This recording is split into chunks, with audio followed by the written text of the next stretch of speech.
Good afternoon, everyone. My name is David Elwood. I'm the dean here at the John F. Kennedy School. Welcome to the John F. Kennedy Jr. Forum at the Institute of Politics. This is going to be a terrific afternoon. We have a spectacular public servant, someone who represents all of the values that we aspire to here at the Kennedy School, public service, both in military as well as in a variety of other political contexts, certainly someone who we all know and admire. Here to interview him is Jill Dougherty, and Jill is a longtime foreign affairs correspondent with CNN, the cable news network, and she's got an extensive background in all things Russian. And indeed, that happened at an early age. She said, when we were 13 years old, my sister and I walked into our first Russian class. I was hooked from the very first da. Of course, nothing's going on with Russia right now, so that won't be of any great use. She's also a fellow at the Shorenstein Center on Media, Politics, and Public Policy. She's been a CNN correspondent in all varieties of situations, ranging from the State Department. She's traveled extensively with various presidents, and she's done extensive coverage in Russia, and certainly with Vladimir Putin, Yeltsin, post-Soviet transition, Georgia, Chechnya, and most recently in Ukraine. I can't think of anyone better to interview our guest at this time than Jill Dougherty. Please welcome her, and thank you very much. Thank you. Well, I am really thrilled to be here. And boy, Senator McCain, it's great to see you again. We usually see each other in Washington, but this is a really wonderful opportunity. I was going to say intimate conversation here, but we've got the bleachers up there, so you've got a lot of people. High up and glad to hear it. And I'm sure there are a lot of questions as well. So I think you all know the drill. I almost don't have to introduce Senator McCain, but you know, he was first elected to office in 1982 in the Senate for a very long time with a very distinguished career. He's the son and the grandson of Navy admirals. We know his history, which in Vietnam, that obviously is something that we respect very much in your service. And he is very involved, as we know, in foreign policy. He's on many committees, but especially Armed Services and the Committee on Foreign Relations. So I want to start with a question that I've been thinking about, a deep political question. I want to know who the Republicans are going to put up to run against Hillary Clinton's grandchild in 2052. I'm thinking about it. I'm sure you've got a lot of votes. Pale, tan, ready, rested. Ready? Yeah. And by the way, thank you for not mentioning that I ran for president. I appreciate that. Well, wait, maybe after I lost, I slept like a baby. Sleep 2 hours, wake up and cry. Sleep 2 hours, wake up and cry. Thank you for that. Could I mention one other line that I Absolutely, absolutely. I ask your sympathy for the families of the state of Arizona, because Barry Goldwater from Arizona ran for President of the United States. A guy named Morris Udall from Arizona ran for President of the United States. A governor of ours, Bruce Babbitt, ran for President of the United States. I, from Arizona, ran for President of the United States. Arizona may be the only state in America where mothers don't tell their children that someday they can grow up and be president of the United States. So I ask your sympathy. So wait a minute, this time, are you going to run in 2016? I just want to make sure we put that on the record. Well, there's a lot of groundswell out there at the old soldiers' home that want me to go back into the breach. But no, I think I've had my, I accept the verdict of the American people. This guy, Morris Udall, by the way, who ran one of the funniest men in Congress, some of us older enough remember, he ran in a series of primaries against Jimmy Carter in '76, and finally lost, and he came out in front of the press and he said, "The people have spoken, the bastards." I know how he felt. Well, let's go on to some weighty international issues, if you will. You just got back from a trip to Europe. You were in interesting places, too. Yes. Moldova being one of them. Let's begin, obviously, with Ukraine.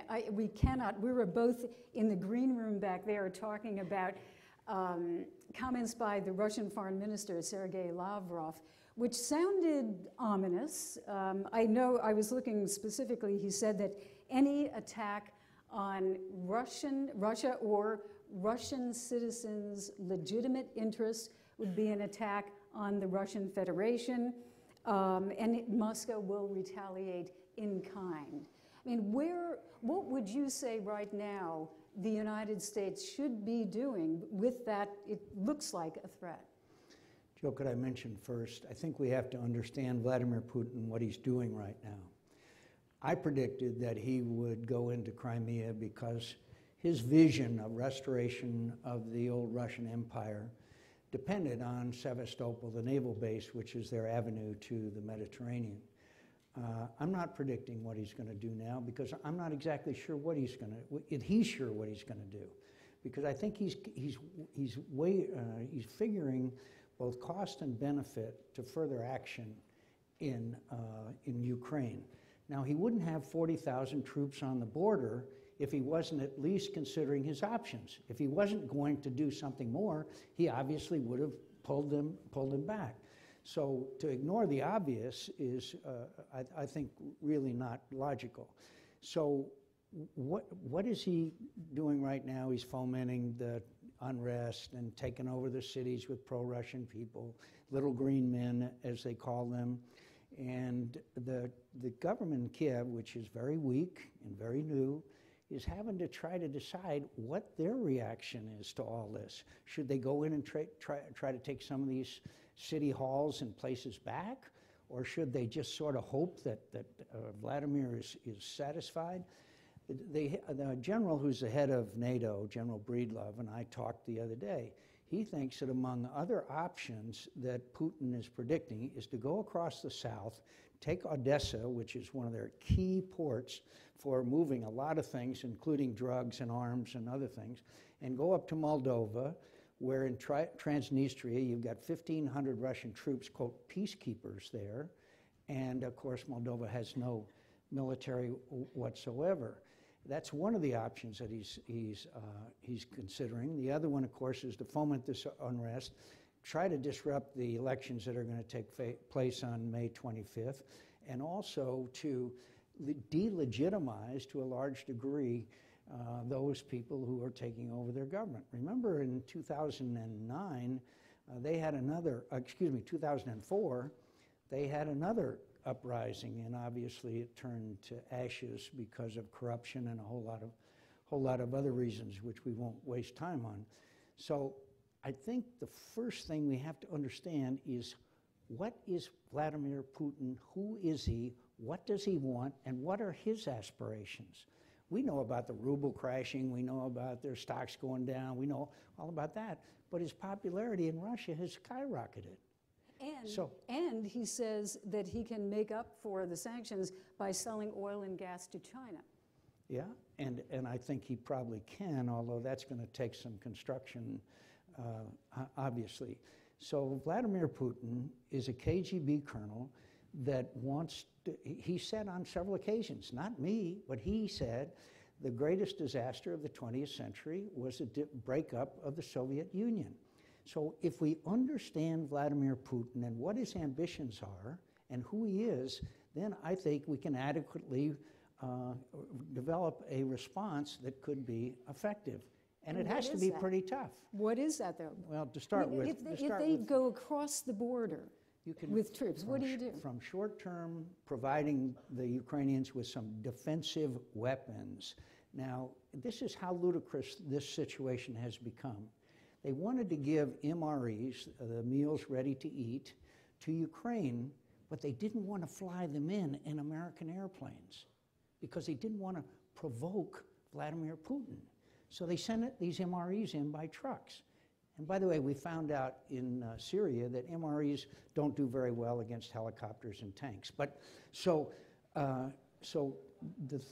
ranging from giving them some weapons to fight with, helping them with training. By the way, we have military assistance programs with some 50 countries. And then in the long term, develop a plan that can be implemented sooner than a lot of people predict to make Europe and Ukraine energy no more independent, make these countries independent of their dependence on energy, oil and gas. And we can do that over time. And if it was a crash program, we could do it a lot faster than people think. Now, in between, obviously, I think restoring the missile defense systems in the Czech Republic and Poland, arming and training, and we're doing some of this now. 600 of our troops are in Poland right now as we speak. Readjust our force structure to the new kind of challenges we have. Economic sanctions that are tough. Do you know, in response for the Russians absorbing Crimea, which, by the way, they signed a solemn agreement when Ukraine, which was then the third largest nuclear power, turned over their nuclear weapons, and in return for that, there was a written agreement on the part of the Russians, the United States, and the British that the territorial integrity of Ukraine will be preserved, which included Crimea. So, but Senator, you've been very critical of the administration. I mean, let's say, just very quickly, because we don't have that much time. The Russian, something happens in which a Russian citizen, however you define that, is killed, and the Russians decide that they have to go in, protect their rights, and the tanks go in. What does the United States do? The United States, at this particular point in history, we could have done a lot of things a long time ago, but right now at this point in history, I hate to say it. It makes me almost terribly sad to say this, but there's nothing that we can do that would have immediate consequence, except to make it clear that we are back not in the Cold War, traditional Cold War, but we are now in a situation where we have to contain Russia. We have to go back to George Kennan, containment of Russia. Because if Russia continues to succeed, my friends, I guarantee you Moldova is next. I just came from the Baltics. They're scared to death. I hate to put it that way, but they're scared to death. These three little Baltic countries, that they're part of NATO, and they're not sure that Article 5 of the NATO Charter, when an attack on one, an attack on all, will prevail. So I think we would have to obviously take the sanctions, the diplomatic situation, any kind of agreement or anything that we do that would benefit Russia would have to be stopped. And by the way, until they become energy independent, my dear friends, the other bad news is Europeans aren't going to do anything. They're not going to do anything. Mark my words. There'll be a lot of rhetoric. They won't do anything. They're too dependent on the energy from Russia. I would like to tell you something different. Let's move to another part of the world. Let's move to China. You have another very serious... By the way, could I just mention? Sure. You know I was sanctioned by Vladimir Putin. Did you know that? You and he don't get along very well, do you? I was sanctioned by him. What is this? I had to cancel spring break in Siberia this year. It was terrible. Why doesn't he like you? I just don't understand this. I don't understand. Why don't you like him? One time he told, I think it was a British diplomat, said, I have two big problems, Chechnya and McCain. So I was flattered to know that he felt so strongly about me. But anyway. Okay, well, on to China. We have, another very dangerous situation. China, in essence, bullying the friends and allies of the United States. You have their claim to the Senkaku Islands with Japan. You have the Philippines also being threatened. You have movements against our friends in Vietnam. What does the United States do? What should Could I just sum up before we leave Ukraine? The richest, most powerful, strongest nation in the world can find ways to contain Vladimir Putin if we develop strategies to do so. I mean, I can't go through more detail with you, but we still are the preeminent power in the world. So to think we can't do anything about Vladimir Putin is just sophistry. On China, the Chinese believe that the last 200 years were accidents of history. The Chinese believe that they have a traditional role to play in Asia, of the power in Asia. One time I spoke to Lee Kuan Yew, probably the smartest person I ever met in my life, the guy that founded Singapore. And he said, the Chinese will build up their military until they will tell you to move out of Western Pacific, and you Americans can have the Eastern Pacific. But they believe that that part of the world is traditionally and historically dominated by China. Now, they are rapidly developing their military, and they do a pretty good job at it. The day that Chuck Hagel testified before the Senate Armed Services Committee a couple of weeks ago about the massive cuts we're making in defense, the Chinese announced a 12.2% increase in their defense spending. Now, I don't think they're really ready nor eager to challenge us militarily, but I do believe that they are acting in a very aggressive fashion. The Philippines, for example, have one patrol craft. The Chinese have a very strong navy. Our new best friends, by the way, are Vietnam.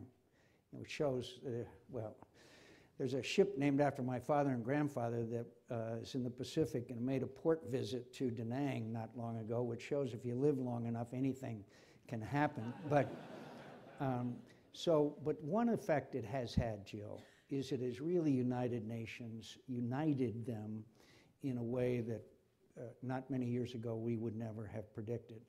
I don't think that the Chinese lack patience, but sometimes I see them say things and do things which are not smart. If they're real, they're not as smart as we think they are. But you do have two, let's say, take China and Japan. You have two countries that are very important to the United States. Mm-hmm. Japan, an ally, China, a country with which the United States has to have a very robust and delicately handled relationship. How do you do that when you want to, obviously you want to tell them not to bully the rest of Asia at the same time that you want a relationship? How do you do that? Well, first of all, the Syria decision has reverberated around the globe, and we can get into that maybe later on. But the Japanese now believe that they have to assume a much greater responsibility than they've had in the past for events in that part of the world. The new prime minister, who for the first time has got a clear path for 5 years as prime minister, has done things which I don't agree with, like visit the shrine from World War II where war criminals are buried. But more importantly, they are reinterpreting their constitution to give them much more latitude militarily. And there is this brinksmanship that goes on over the Senkakus and other places with other nations that sooner or later, unless there's a diminishment of this kind of provocation and brinksmanship, that there's going to be some kind of naval engagement of some kind. So I think that the important thing is that the Asian nations stick together, that they make it clear to China that that freedom of the oceans and navigation is a fundamental principle of international behavior. But it's going to be very interesting. This new guy has cracked down on corruption. I think he may be as smart. He certainly has charisma. But I think that they are going to gradually try to assert more and more control over that part of the Pacific, and then move to the east. But I'm very nervous about it, particularly since the Chinese since the Japanese are feeling very threatened, and that's not good. And by the way, one of the biggest problems, the thing that bothers me as much as anything else, is the estrangement between South Korea and Japan. It's over these comfort women. Their adversary is not each other. Their adversary is China. And every time I meet with them, I say, please sit down together. People have got to come together. We have come together with our people that we had wars with. They should do the same. Mm-hmm. Let's talk about Syria. You raised that issue. It would appear now that we're how many years into this that 3. It's a sad commentary, isn't it? That nothing much is going to happen. Realistically. What do you ascribe that to? I mean, are you, I know in many cases you would blame the administration, but I mean, has the United States, setting it in a broader historical context, has the United States kind of overlearned that lesson of retrenchment after Iraq and Afghanistan? I hear that over and over and over and over and over again. Americans are war weary. My friends, when Ronald Reagan came to office, it had only been a few years since we lost 55,000 Americans in the Vietnam War. So I don't buy this, Americans are war weary, particularly when I visit a refugee camp where there's thousands of children running around and people having to sell their daughters in order to exist, and to watch the malnutrition and the beatings and the horrors that are being inflicted on these people by Bashar Assad with Russian weapons and with Iranian weapons. And if I sound emotional, I'm emotional. I'm guilty. I'm emotional. When I see people whose lives have been destroyed, when I see the bodies of these children that have been gassed with chemical weapons, when I see all these things and I see us sit back, oh, we're war weary. Well, I don't buy it. I think that the United States will have a dark chapter in our history, because for the first year at least of this conflict, they had Bashar Assad on the run. Then a couple of things happened. One, the Iranians convinced 5,000 Hezbollah, good, tough fighters, to come into the fight. The Russians stepped up their arms supplies dramatically. The Iranians trained the Iranian Revolutionary Guard and began a training program of Syrians coming into back into Syria to kill people. And then, of course, this incredibly brutal, right now they're dropping these cylinders that they call barrel bombs on people indiscriminately from helicopters. And I begged them, I've never begged anybody, I begged the President of the United States, please give these people some weapons. Please send them some weapons. The way we did in Afghanistan when the Russians invaded Afghanistan and they finally drove them out. I begged them. I said, this conflict, the longer it lasts, the worse it's going to get. And no, they couldn't do that. They couldn't do that at all. They sent some MREs. That was good. So is it too late? Is it too late? I pray that it's not too late. I pray that it's not too late. I will never give up for them. I'll never forget being in a refugee camp, thousands of kids running. Do you know that there's 1 million refugees in Lebanon? 1 million? Think of what it would be like in the United States if we had 1 million refugees. There's 1 million there in this tiny country. I was riding around with this woman, and it was a school teacher in a camp in Jordan, and she said, see all these little children, Senator? I said, yeah. She said, they know that you Americans have abandoned them, and they're going to take revenge on you when they grow up. Now, what are we breeding now? I won't go on any longer, but it almost makes me cry to see what happens to these people and the total disregard of the media and the President of the United States and anybody else on this tragedy that's going on. 150,000 people killed? Isn't that enough? When is it enough? That's what I asked. Oh, and by the way, it was a year and a half ago, both Leon Panetta, then Secretary of Defense, and General Dempsey said, Senator, the fall of Bashar Assad is inevitable at the hearing, the Senate Armed Services Committee. And I said, excuse me, sirs, it's not inevitable. Not unless we help him. No, it's inevitable. Well, this is the kind of leadership we got. You know, we have about 3 minutes, 4 minutes left before we open it up to questions. And I'm really dying to hear these questions because I think we've got some good ones. But I just want to ask you kind of almost a philosophical question. You know, with the new Pope, Pope Francis, he's talking about, as he put it, unbridled capitalism as the new tyranny. And this message seems to be resonating with a lot of people.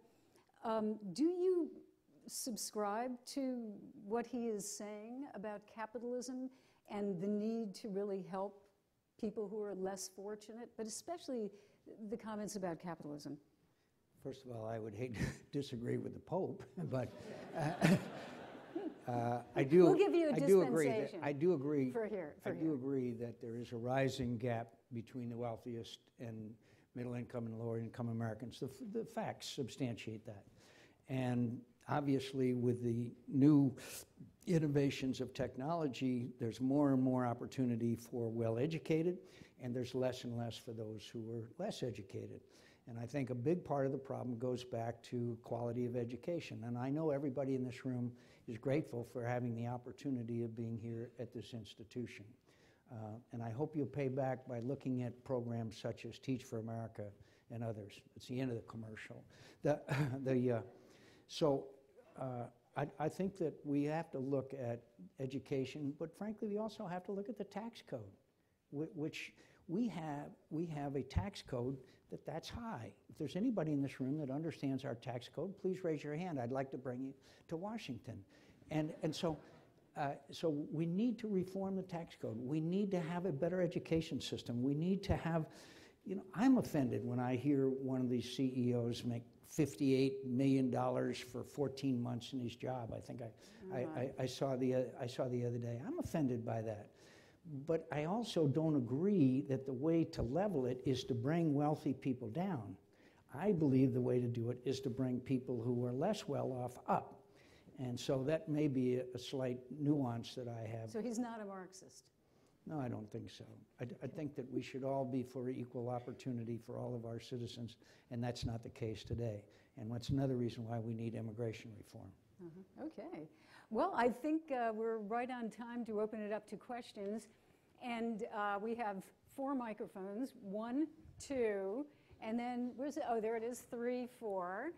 And I think you know the rules and regulations here, which is please to identify yourself, ask a question, and not necessarily a comment, and let's begin. We'll begin right over there with Angela Stenson. You can use an assumed name if you... Yes.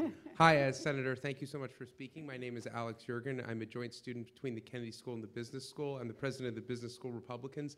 I had the honor of working on your campaign in 2008. How many members do you have? we can do more. We can actually fill a phone booth. But no, we actually have, we have a decent size. More students just haven't publicly admitted that they're Republican. Anyways, my question, sorry to bring up this topic again, but what advice do you have for our candidates who are running in 2016?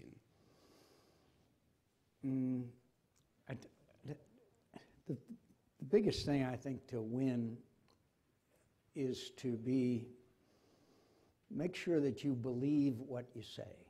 I've seen many candidates in all levels that will say things and take positions that they don't believe in. And whether you win or lose, that's not the point. But if you get a win, or if you win and you've made promises that you can't and don't want to keep, then I think it tarnishes you for history. We all want to be, especially when you get a little older, we're worried about our place in history more than anything else, how people will judge us. And if you go through a campaign and tell people things that are not true, then and that you don't believe in, then you're going to pay a penalty. In the 2000 campaign, there was a situation in South Carolina where the Confederate flag flew over the state capitol, okay? And they asked me about it. And I said, after talking to some of my political friends, I said, well, it's a state issue. It's a state issue. I'm not going to get into it. Well, that was a lie. That was a false statement. I went back after the campaign and apologized, but that's one of my biggest regrets, frankly, of all the campaigns that I've been in. So. Okay. Let's go up to the next level there. Thank you. None in the cheap seats. We don't want to. Go ahead. Hello, my name is Ben Bolger, and I'm a Harvard alum. I have a question about the presidential election system that we have right now. With the way the state-run elections are, people will fundraise in major states. They might fundraise in New York, Los Angeles, Boston, but then the swing states, people will actually campaign in the general election in Ohio, Florida, and so forth. I'm wondering if you can reflect on the wisdom of the current system and if there's a need for campaign reform so that people actually will end up campaigning in California, New York, and elsewhere in campaigning for a national election as opposed to a state-by-state process. It's not so much the state-by-state, because if you only had it by population, then no one would go to a lot of the small states. They would only campaign there. So that would be discriminatory against people in small states. But what we really need to do is have campaign finance reform. What the United States Supreme Court has done now in 2 decisions, in my view, is probably the worst decision since Dred Scott. And I'm not exaggerating. There is so much money washing around the political system, most of it we don't know who they are, and I predict to you there will be a major scandal, because there's too much money washing around the political system that nobody knows where it came from. So, and then we go through historically reform, corruption, reform, corruption. Right now, in my view, we're at the height of corruption, thanks to the United States Supreme Court. Yes, sir.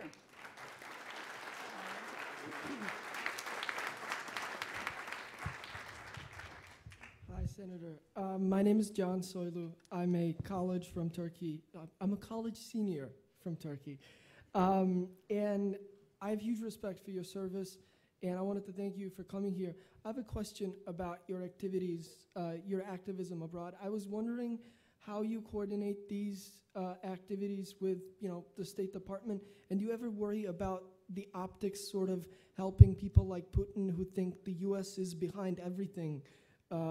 You being, there standing with the protesters, does it sort of help those guys? I always have some sense of caution about that until I see what's happening. And frankly, I have sons. One of them still serving, another one is about to serve again. I can't let these things happen, which may sooner or later, because of America's weakness, put these young people into harm's way. I've seen too many people who have suffered the wounds of war. And so I try to be careful. But for me to stand by and watch the things that are happening in the world today, frankly, then I am abrogating my responsibilities to the people of Arizona that I represent. Thank you. And the young woman there? Hi, sir. My name is Charlie. I'm a sophomore at the college, and I'm also a cadet in Army ROTC here. First, I just want to thank you for being here. It's really an honor to have you. And also, thank you for your service as well as your second service. Could I say I'm very, very proud that there's ROTC on this campus. I think it's wonderful. Thank you, sir. Thank you, sir. That means a lot to us. I also, would it be okay if I slip past you? Whoop. I'm sorry. Thanks. I have for you, we just made T-shirts. And on behalf of all of the cadets and midshipmen at Harvard, we'd like to present you with our Harvard ROTC T-shirts. On the front, it says Harvard ROTC. Thank you, sir. Thank you very much.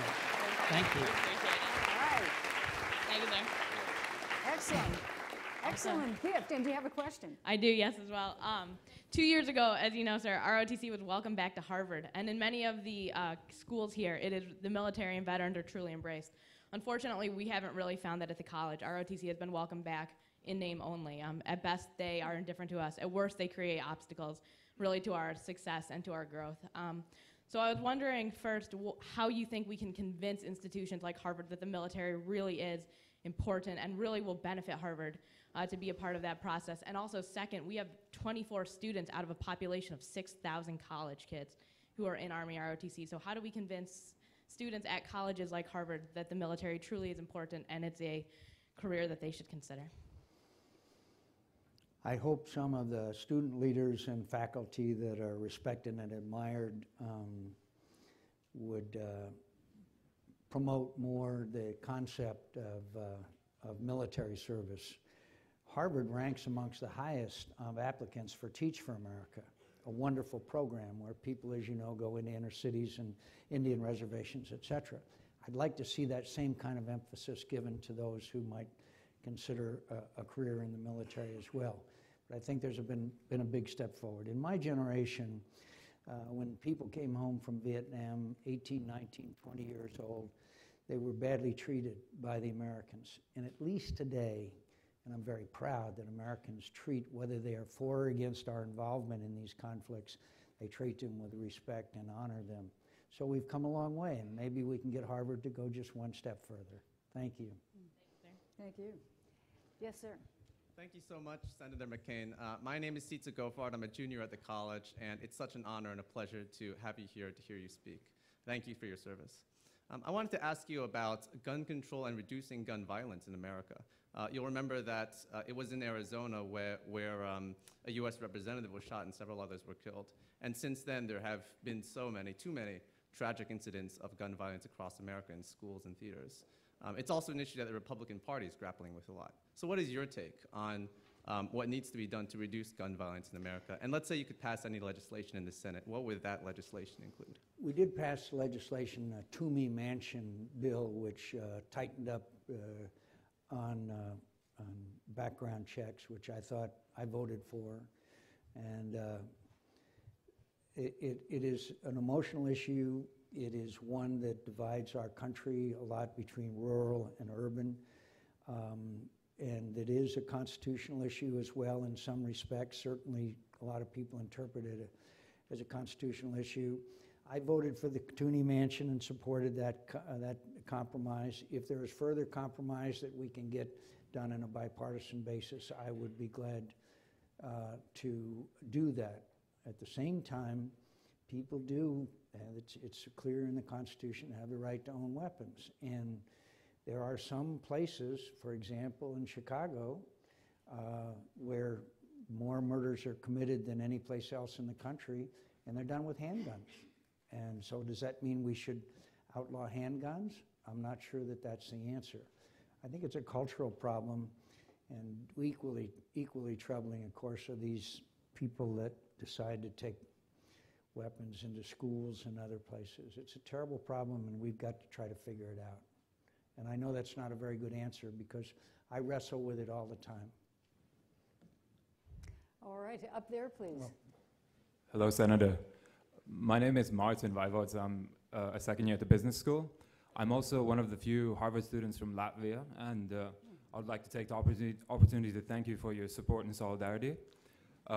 My question for you is that it seems the more wrong Vladimir Putin does, the more popular he is at home, and he depends on this popularity rating. What needs to happen in the external environment for that trend to be reversed? Vladimir Putin gave a speech after Crimea and about the Russian-speaking people and how they had to protect their rights, et cetera, after Crimea. So I went back and looked up Adolf Hitler's speech from the balcony of a hotel in Vienna after the Anschluss when they moved into Austria. I'll tell you, it's very similar verbiage that is used. I think that we ought to look back. I don't predict ever a World War III, but I do predict that if Vladimir Putin thinks that he can get away with things, he's going to continue to do it. So I think that we need to bolster the defenses of Latvia. We got a commitment from their president that they would increase their defense spending, which has been abysmal, as you know. And we're going to have to station troops there. We went to a joint exercise that was between U.S. Marines and Latvian military, which was very impressive. So we need to do that. What we have to do is things to convince Vladimir Putin that the price of further misbehavior doesn't balance out to the benefit. And right now, when you've only sanctioned 11 people and one bank, put yourself in his shoes. He's done pretty well. He's taken Crimea, and 11 people have been sanctioned. That's not exactly what I call deterrence. Thank you, and I love your country. Riga is one of the beautiful places on earth, and I love to go there and spend some time. Thank you. It's good that we have a lot of international students here getting some good questions. Yes, please. Hi, Senator. I'm from Ukraine, from Eastern Ukraine, and I'm a graduate student of International Relations in College Civitas in Warsaw. And first of all, I wanted to thank you for being there with us on Maidan. And my question would be, based on a casual, very popular belief that Putin will not invade Ukraine, he will not initiate a full-scale military invasion. To what extent, what are the chances that we are wrong? Are there any signals that would indicate that such a scenario is not so improbable? What's your take on that? And well, first of all, I was in the Maidan where there was 250,000 people in freezing cold demonstrating because they wanted to get rid of one of the more corrupt dictators in the world, Yanukovych, whose son, by the way, was a dentist, made $1 billion. That's a good practice of dentistry. And I know, and you know, what the people of Ukraine want, especially young people like you. You want to be part of Europe. It's the music, it's the culture, it's the lack of corruption, it's everything about Europe that attracts them. And look, today, Foreign Minister Lavrov said, well, any more provocations and attacks on Russian citizens, we'll have to go in. They're playing at least brinksmanship right now. And I think we'll know in the next few days or maybe weeks what's going to happen. But I'll tell you, it was an inspiring experience for me to be in Maidan with all those people. And most of them were your age. Thank you. Okay, right here, please. Hello, my name is Saba Beridze, and I'm from Republic of Georgia. Okay. Well, we did not plan this. I mean, this is... Anti-Russian. Okay. Yes, please. So going back to your discussion about Crimea, you talked about Russia, Ukraine, you talked about Moldova, but you did not mention any word about my country, Georgia. So my question is as follows: like, if United States and the Western powers imposed sanctions against Russia in 2008 when Russia impudently violated my country's borders and killed a lot of people and made cleansing of the human beings, Georgians there, do you believe that we would be able to dissuade Vladimir Putin from annexing Crimea? Again, I don't know what he's going to do. You know full well of his absorbing Abkhazia and South Ossetia. You also know that he moves the fences a couple of 100 meters every few months, further and further inside Georgia, that they commit a lot of acts of provocation. And by the way, when it happened, it was during the presidential campaign. And I said, we are all Georgians. And you know, I was ridiculed for that. I was ridiculed for saying that we were all all Georgians. I think the greatest novel ever written in my mind is For Whom the Bell Tolls. And the title of that book is taken from the poem by John Donne, Ask not for whom the bell tolls, it tolls for thee. We should have cared about the people in Georgia. We should have cared about naked aggression taking place in Georgia. And I think that was a precursor to some of the other things that are happening today, because he got away with it. And so all I can say is I have done everything I can to help Georgia and the people of Georgia in that beautiful, majestic country that is just so beautiful. But the people deserve better than what they're getting. And by the way, my friends, even though I may not have been overjoyed at the outcome, there was a free and fair election in Georgia probably for the first time in their history. And that, I think, was an important achievement. Thank you. Yes, sir. Thank you, Senator. My name is Jose Sanchez, and I'm an MPA student here at the Kennedy School, and I'm from the Republic of Texas. Another secessionist movement. Yes. I want to first thank you so much for being a big supporter of immigration. In all these years that you've been in the Senate, I've been a very supporter of you, even though I'm not Republican. And I want to ask the question, what do you think is going to take, after your Senate bill that y'all passed last summer, what is it going to take for the Speaker to actually put a vote on it or come up with their own bill? And if they don't by 2016, how is that going to affect the presidential election? I think that the Republican Party will never win another nationwide election unless we enact comprehensive immigration reform. That's not the reason why. That's not the reason why I support this reform. I support it because there's 11 million people living in the shadows in this country without the rights and privileges of citizenry, and they're being abused every day, and they can contribute an enormous amount to our society, just as the Irish and the Poles and the Jews and the Italians and every other wave that came to this country and contribute to it. And the point is that if you've got 11 million people living in this country illegally, there's not enough buses to deport them, then it's de facto amnesty. You know, they used to call Lindsey Graham, Lindsey Gomez and Amnesty John. That was the talk show guys. What was our name? Look, if they're not going home, okay? They're not going home. And so why don't we give them a path to citizenship? And my friends, if you look at that legislation, it is tough. It's 10 years before they get a green card, thousands of dollars in fees. This is no amnesty. It's really tough. But if you keep these people in the shadows in this nation, it is a stain on America's honor. So, and by the way, I am insistent on one thing, and that is when we pass it, and I still think we will one of these days, it'll be named the Edward M. Kennedy Immigration Reform Bill. Thank you. All right. Okay. I think we're back up to the second row there. My name is John Acton. I'm a freshman at the college.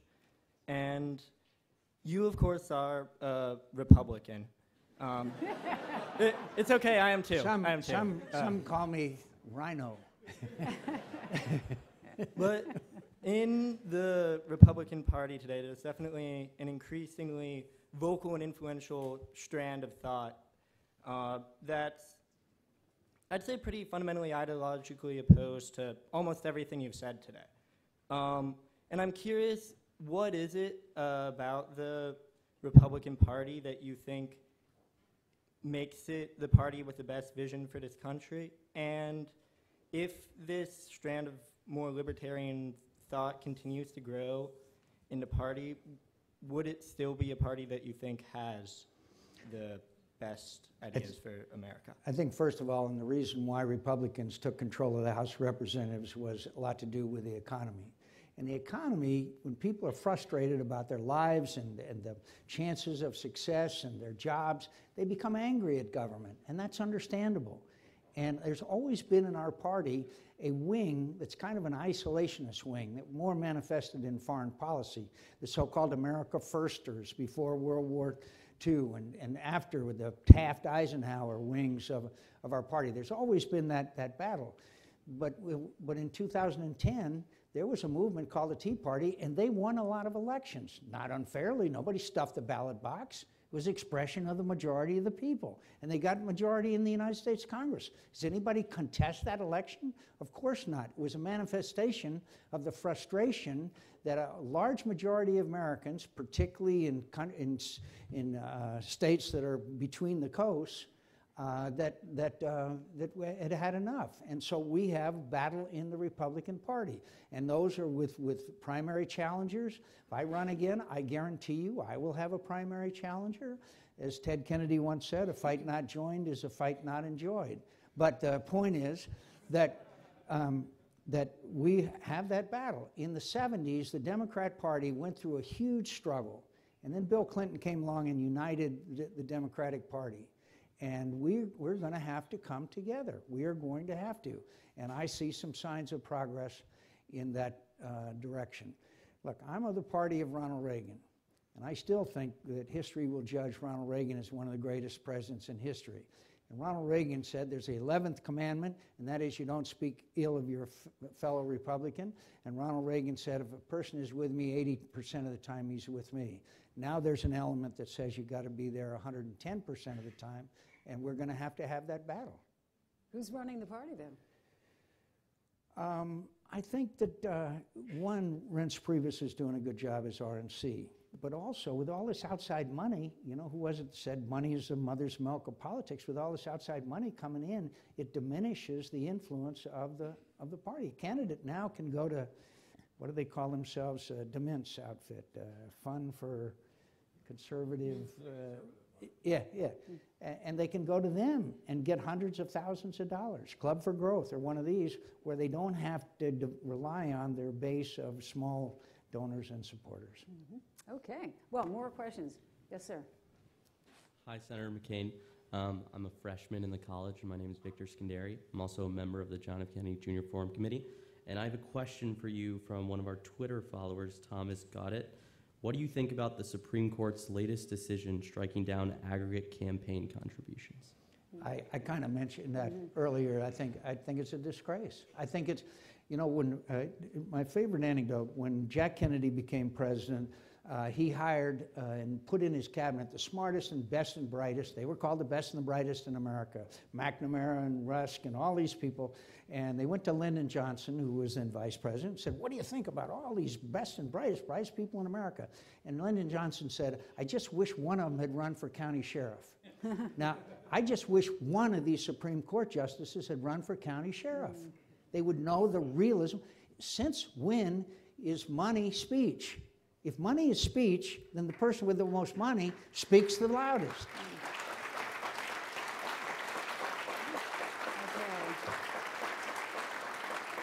All right, write that down. Okay, yes. Hello, sir. My name is Connor Riley. I'm from Belvedere, Illinois, and I am not a member of the Republican Club here, and I'm not a member of the ROTC, so I understand if your initial reaction is not to like me very much. But all I really have to say... It's a free country. Yes, yes, sir. But I guess mine's not... This can be your softball question. And I do mean this genuinely in the most unpolitical of ways. You are an American hero, and I look up to you very much. Thank you. And after a very long career of public service and looking back and all of the people you've helped, I just wanted to ask, are there any regrets at all? Is there anything? Oh yeah, every day I have regrets. Every day I have regret that I didn't do a little more, that I didn't call somebody, that I didn't do a better job at something. But again, probably my greatest regret was the story I told you about the flag in South Carolina. I probably could go back and look at some of the votes I cast and regretted it. Oh, I'll tell you, when I was first in the House of Representatives, I voted for a resolution that basically supported apartheid in South Africa. A year later, I went to South Africa, and I saw the situation. I came back and voted differently, but I never should have voted the way that I did in that one. I could probably go down the line, but as far as any real huge mistake, maybe running for president. But other than that, I can't. Every time I have done what I believe is the right thing, I've never regretted it. When I've done the political thing, which I've done, I've usually regretted it. And I'm sorry, sir, I know I'm overstepping my bounds, but just given that, if you could go back to the beginning, would you do it again? Would you? Oh, yeah. I'm sorry, this is just for me. Listen, personally. I can't tell you. Listen, I stood 5th from the bottom of my class at the Naval Academy. I was the worst disciplinary problem they ever had. And look, I am the luckiest person you will meet some smarter people and some better people than me, but you will never hear from a luckier person than I am. I am so fortunate that I can't describe to you how grateful I am every day. All right. Well, we have about 5 more minutes, so next question. Hi, Senator McCain. My name is Danny Banks, and I'm a freshman at the college. And I have a question that has to do with one of my government classes with actually Professor Diaz on the American president. And it has to do with how powerful do you view the Senate or individual senators to influence the foreign policy of the president? And has there been a change from the Bush administration to the Obama administration? I think one of the people that I look at historically is a guy named Scoop Jackson from the state of Washington. He ran for president, the nomination, and didn't get it. And Scoop was a very liberal Democrat on all of the domestic issues, but on foreign policy, he was incredibly effective because he was smart. He had people working for him that were outstanding. And for example, Jackson Vanik. I think when you look back at the history of the Cold War, you will see that the Jackson Vanik that required nations to allow Jews to immigrate behind the Iron Curtain was a huge turning point in the whole Cold War. Now that was opposed by Jimmy Carter at the time, but it turned out it was the right thing to do. So I think the Senate, if you use it right, you can really have an enormous influence. If you do it right and you get people to support you and you get a coalition. For example, the sanctions that are now taking effect on Iran that now everybody brags about has brought them to the negotiating table. those sanctions were passed over the objections of this administration. So if it hadn't been for the United States Senate acting, then you could draw a scenario where we would never be at the negotiating table in Geneva, which, by the way, I predict will fail, but that's neither here nor there. So, Okay, I think we have time for one more question. could we do Please. 2 more? Sure. I thought you had No, an I'd like to engagement, do- so I'd like we're to- happy to. No, I'd like to do a couple more. Absolutely. Yes, up there, the young woman. Hi. Oh, I'm sorry. I'm out of, I'm out of order. Yes, Good afternoon, please. Senator. My name's TJ Min, Army officer who's been through SEER training where we watched Return with Honor, where you have a prominent role. Sir, what, I guess, is your definition? But or I what just should remind the- you, it doesn't take a lot of talent to get shot down. I intercepted a surface-to-air missile with my own airplane, which was a lot of anyway. But go you ahead. survived and you returned. And, sir, my question is, how should the United States define torture? And what should our policy be? Thank you for that with question. Guantanamo? My friends, there is one fundamental you need to understand. If you inflict enough pain on someone, they will tell you anything they think will make it stop. So when we talk about how the torture does this and torture doesn't do anything but violate the fundamental principles that we have of treatment of fellow human beings and a violation of the Geneva Conventions, which we are signatories to, and it doesn't work. And so, look, again, I think it's going to be a dark stain on American history what was done to many of these people we were held prisoners. And some of it that I've heard about and can't substantiate will shock you.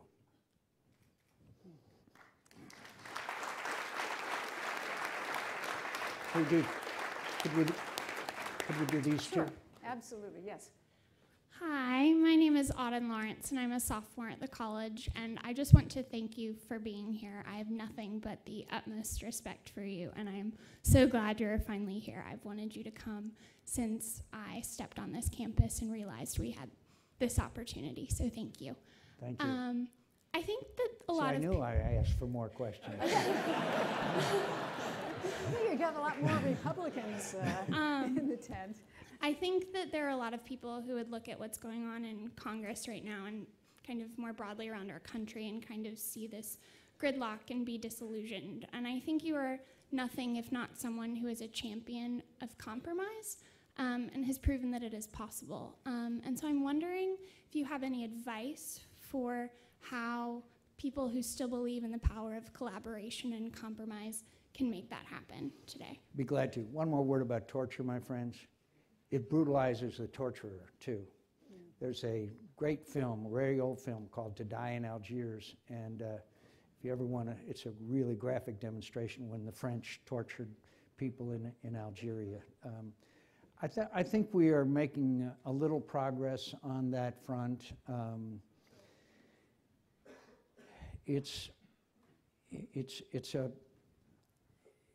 When you have a House of Representatives that their districts are so reapportioned that there's overwhelming majorities of one party or another in those districts, they're not ready to compromise.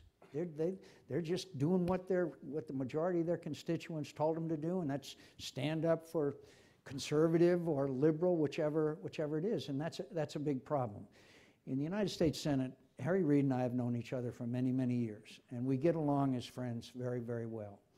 But when they did the nuclear option, it poisoned, which meant it only takes 51 votes to confirm people and to move forward with legislation. It really poisoned the well. And I'm still dedicated to the proposition. In order to change the rules of the Senate, it was supposed to take 67 votes. They used a parliamentary mechanism to do it with only 51 votes, and that was disgraceful. And that has really poisoned the environment here in the United States Senate because it deprived us of our rights of advice and consent by making it just a majority vote to confirm someone for an important job. And by the way, it means that they are getting more and more radical left people as nominees. It's very serious. For the first, Robert Byrd and many of you don't know, is most accomplished parliamentarian ever in the United States Senate. He was adamantly opposed to that. He was adamantly opposed to doing away with the rights of the minority. But that's one of the big problems. But I still keep hope alive. Okay, yes, please. Hello, Senator. Sorry, I'm too short for this.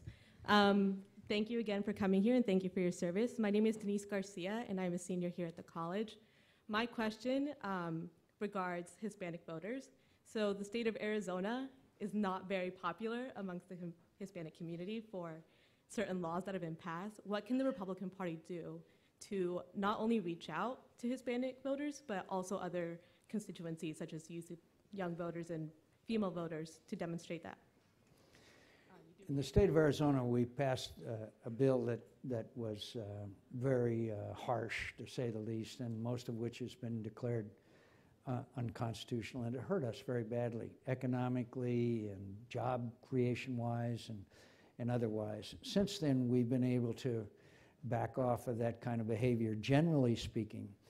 I'm now happy to tell you that the business community in Arizona has now gotten heavily engaged in elections, and I think you're going to see some changes in that. We had a clean, so-called clean election law where all you had to do was go out and get about 50 signatures and $5 each, and you were on the ballot. And so we kind of lost the input, the economic, business, principles of Republican Party representation. And I think our governor did the right thing by vetoing a bill that was pretty bad just not long ago as regards to discrimination. All right. Well. Thanks so much, Senator McCain. My name is John Clark Levin. I'm a Master in Public Policy student here at the Kennedy School, and we study leadership a lot here, so I'd like to ask a bit of a reflective question through that lens. You ran for the presidency against George W. Bush and Barack Obama, and I'm not going to ask you to assess their relative job performance, but I would wonder, looking back on the challenges that America faced internationally and domestically during the Bush years and those that America faced during the Obama years, and which set of challenges do you think you would have been better suited to tackle as president had you been elected, based on your temperament or experiences or leadership abilities, and why? Intriguing question.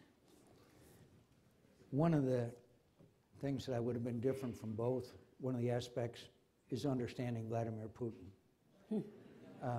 Really, both George W. Bush and President Obama had this idea that this was a guy we could work with, that he was on the path to democracy, that he really wasn't as bad as, George W. Bush said, I looked into his eyes and saw his soul, and in the campaign I said, I looked into his eyes and saw a K, a G, and a B. But and then President Obama, this same kind of thing, developed personal relationships. And by the way, if you look through history, you'll see that many really great leaders thought if they have a personal relationship, Roosevelt and Churchill with Stalin at Yalta, I mean, you can go back and see that they think that personal magnetism will override national interests. So I think that they both had that problem with Vladimir Putin. I think you might argue that the Iraq issue, the reason why we went to war, was, as we all know now, not valid, okay? But at the same time, when the Secretary of State of the United States of America goes before the United Nations Security Council and presents evidence that Saddam Hussein has weapons of mass destruction, then obviously that affects people like me, honestly. I said, oh my God, Now, in the case of Afghanistan, I know we're all tired of Afghanistan, but let's not forget why we went to Afghanistan. It was because of 9/11. That's where the attacks came from. And of course Americans wanted to respond to that. Both of them, frankly, have mismanaged both conflicts very badly. We won, thanks to David Petraeus, the war in Iraq. We had it won. And then we pulled everybody out, and in the words of General Petraeus, we won the war and lost the peace. In Afghanistan, if we don't leave a significant number of troops there, and I'm talking about 10 to 12,000 U.S. plus 3 or 4 Afghanistan, Allied troops there, we're going to see a replay of the Iraq scenario.